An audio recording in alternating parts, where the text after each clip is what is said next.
right, next topic, 5.5. So we spent the beginning of chapter 5 looking a lot with things that were based on E. So we worked with natural log, which has a base E, and then we worked with an exponential, which has base E.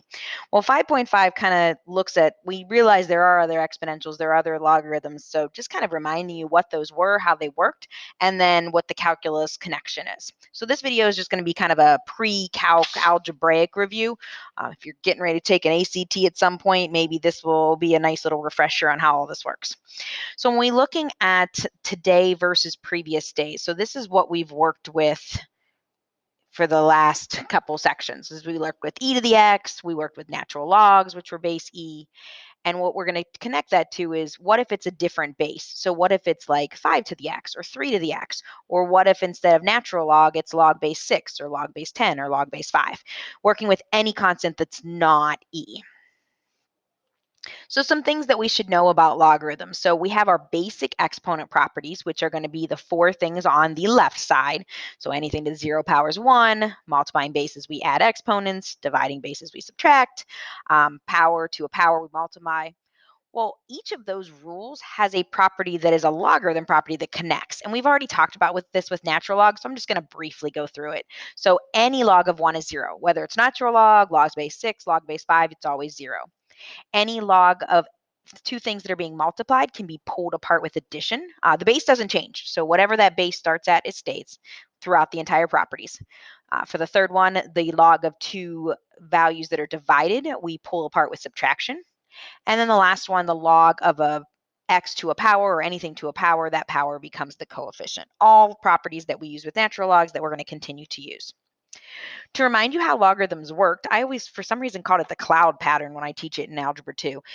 If I read log base b of a equals n, that means b to the n power equals a. So it kind of works in this like counterclockwise direction. So we call that the logarithmic form. We call this the exponential form. So we should be able to freely move kind of from form to form very comfortably. We should also be able to use that idea to solve logs, like really basic evaluation of logs. I'm going to have to do some basic ones in Delta Math.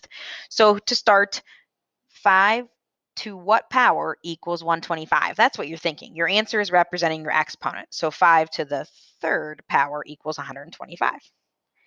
For this next one, 3 to what power equals 1 over 27? So you use a negative exponent because that's what moves it to the bottom, and then it's the negative third exponent. Negative moves it, 3 cubes it. If you're getting smaller, so you're saying, okay, 16 to what power is 4, you're often using radicals. So in this case, it's square root, so you'd get 1/2. We also will see cube roots a lot, which was 1/3. If a different part is missing from a log statement, so with this one, what's actually missing is, I usually call it the big number. So we're just going to do 4 to the third power. 4 to the third power is 64, so that is that missing piece. If it's the base number that's missing, so here following that pattern, x to the third power equals 216, you're just going to take the cube root of each side, or the 1/3 power of each side, to get x. The majority of ones that you'll see are this top row, where you're trying to just what they call evaluate basic logs, but you should be comfortable with all your different log forms. And then finally, the last kind of simplifying non-calculus piece is we should be comfortable simplifying logs and exponential bases. As long as the exponential base and the log base are the same, things cancel. So a to the log base a of x, all of that cancels, we just get x. So for example, 3 log base 3 of 10 is just 10.